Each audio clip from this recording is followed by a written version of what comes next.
आप सभी को Radhe Radhe. Learner lab YouTube channel में आप सभी का स्वागत है। आज हम अगला टॉपिक देखेंगे, आयु वाला क्वेश्चन। ये भी प्रतिस्थापन विलोपन विधि वाले अध्याय से ही है। उसी दोनों मेथड में से किसी एक मेथड से इसको बनाएंगे। तो पहले जो प्रश्न में बोला है उसको हल करके हम समीकरण लेके आते हैं, दो चर का रैखिक समीकरण के रूप में। फिर हम आगे क्वेश्चन को सॉल्व करते हैं। तो हमारा क्वेश्चन है, 5 वर्ष पूर्व मेरी आयु मेरे पुत्र की आयु की तिगुनी थी। 10 वर्ष पश्चात मेरी आयु मेरे पुत्र की आयु की दुगनी हो जाएगी। मेरी व मेरे पुत्र की वर्तमान आयु ज्ञात कीजिए। तो यहाँ पर हम हल करेंगे तो देखेंगे, वर्तमान आयु ज्ञात कीजिए। तो सबसे पहले हम उस व्यक्ति के और उसके पुत्र की वर्तमान आयु ज्ञात कर लेते हैं। माना मेरी वर्तमान आयु x वर्ष है तथा मेरे पुत्र की वर्तमान आयु y वर्ष है। फिर क्वेश्चन में बोल रहा है 5 वर्ष पूर्व। तो पूर्व मतलब पीछे जाएंगे, कहां से? x और y से हम पीछे जाएंगे। तो ये हो जाएगा हमारे पास 5 वर्ष पूर्व। 5 वर्ष पूर्व मेरी आयु x माइनस 5 वर्ष। 5 वर्ष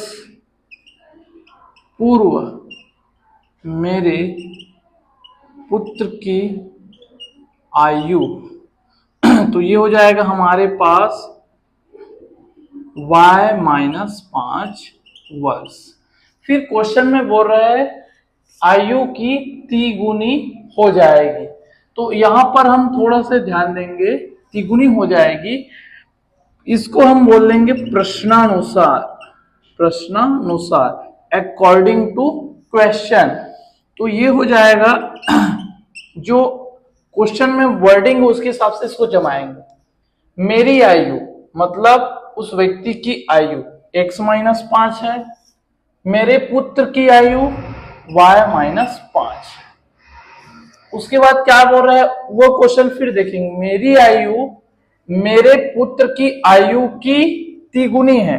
पुत्र की आयु की तिगुनी है तो पुत्र की आयु में हम 3 गुना कर देंगे। अब हम इसको सॉल्व करेंगे तो 3 का गुना y से तो 3y प्लस गुना माइनस माइनस 3 पंचे 15। ठीक, y वाले को हम अंदर लेके आते हैं और बगैर y वाले को 15 की तरफ लेके चलते हैं। तो प्लस 3y माइनस 3y में आएगा माइनस 15। ये माइनस 5 दूसरे तरफ जाएगा तो प्लस 5 हो जाएगा। x minus 3y is equal to, अलग अलग चिन्ह है तो घटेगा, 15 में 5 कम करेंगे तो 10, 15 बढ़ा इसलिए माइनस। ये हमारे पास है एक इक्वेशन जो कि दो चर का रैखिक समीकरण है, लीनियर इक्वेशन ऑफ 2 वेरिएबल्स। अब हम आगे क्वेश्चन में देखते हैं, हमें फिर क्या बोल रहा है 10 वर्ष पश्चात। पश्चात मतलब बाद की बात कर रहा है। हमारे 100 वर्ष आयु, इसकी 10 वर्ष बाद क्या होगा ऐसे बार अनुमानित लगा रहे हैं।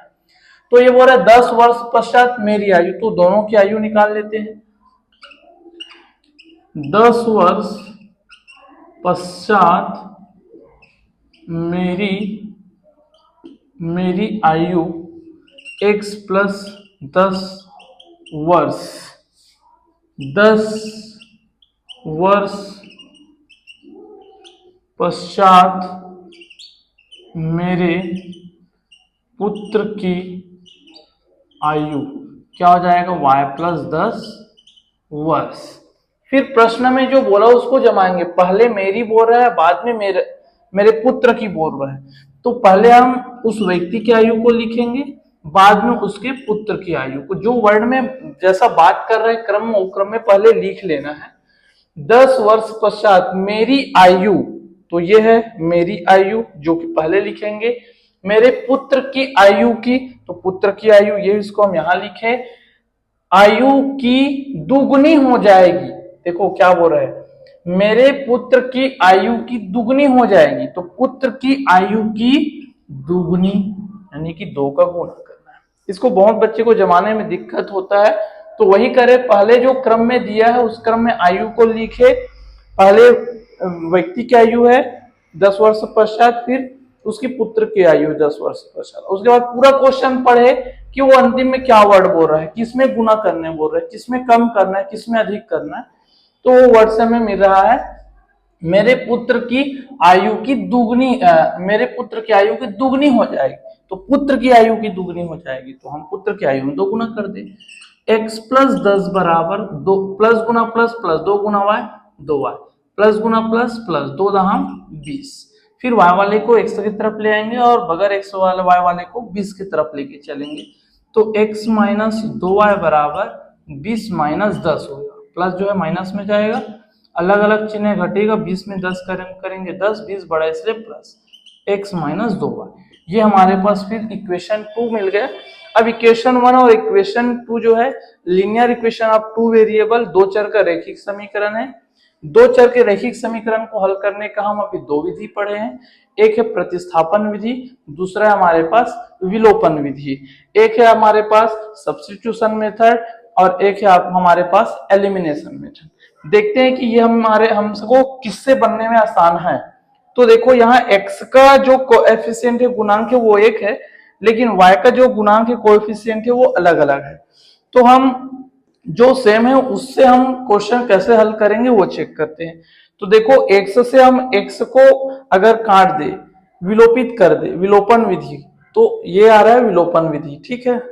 काट देंगे यानी कि विलोपित करेंगे, विलोपित ये करेंगे यानी कि प्रतिस्थापन विधि। तो कैसे विलोपित होगा, यहाँ प्लस है यहाँ प्लस है, तो अगर इसको जोड़ेंगे तो जुड़ जाएगा, घटेंगे तो एक में माइनस रहेगा, एक में प्लस तो घट जाएगा, तो x कट जाएगा। तो हम क्या करते हैं, समीकरण 1 में से 2 को घटाने पर subtracting by equation 2 from 1, subtracting by equation 2 from 1, तो ये हमारे पास इक्वेशन 1 है x minus 3y, x minus 3y minus घटाना, इससे माइनस लगाएंगे अगली इक्वेशन की इक्वल के पहले x minus 2y, x minus 2y।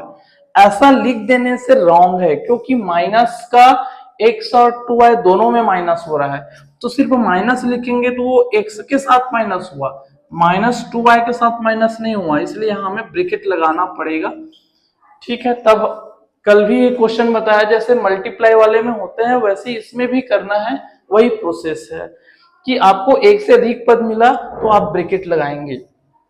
तो यहां पर हम देखेंगे जो इक्वेशन के बाद है, इक्वल के बाद है, वो माइनस 10 है और यहाँ 10 है और हम घटा रहे हैं, तो माइनस 10 माइनस 10, तो x माइनस 3y, कोष्टक सॉल्व करेंगे, ब्रैकेट सॉल्व करेंगे, माइनस गुना प्लस माइनस, माइनस गुना माइनस प्लस, सेम सेम चिन्ह जुड़ेगा और वही चिन्ह लगेगा। यहाँ क्या कट रहा है, देखो मैं पहले ही बताया था, एक प्लस में होगा और एक माइनस होगा, घटाएंगे तो x कट जाएगा। अब y वाले देखेंगे तो चिन्ह अलग अलग है, तो घटेगा, 3 में 2 कम करेंगे तो 1 बचेगा, 3 बड़ा इसलिए माइनस, इधर माइनस 20, तो माइनस से माइनस कटा तो क्या आया 20। इस मान को हम या तो इक्वेशन 1 में रखेंगे या तो इक्वेशन 2 पे रखेंगे। y का मान समीकरण 1 में रखने पर, चलो रख देते हैं हम लोग।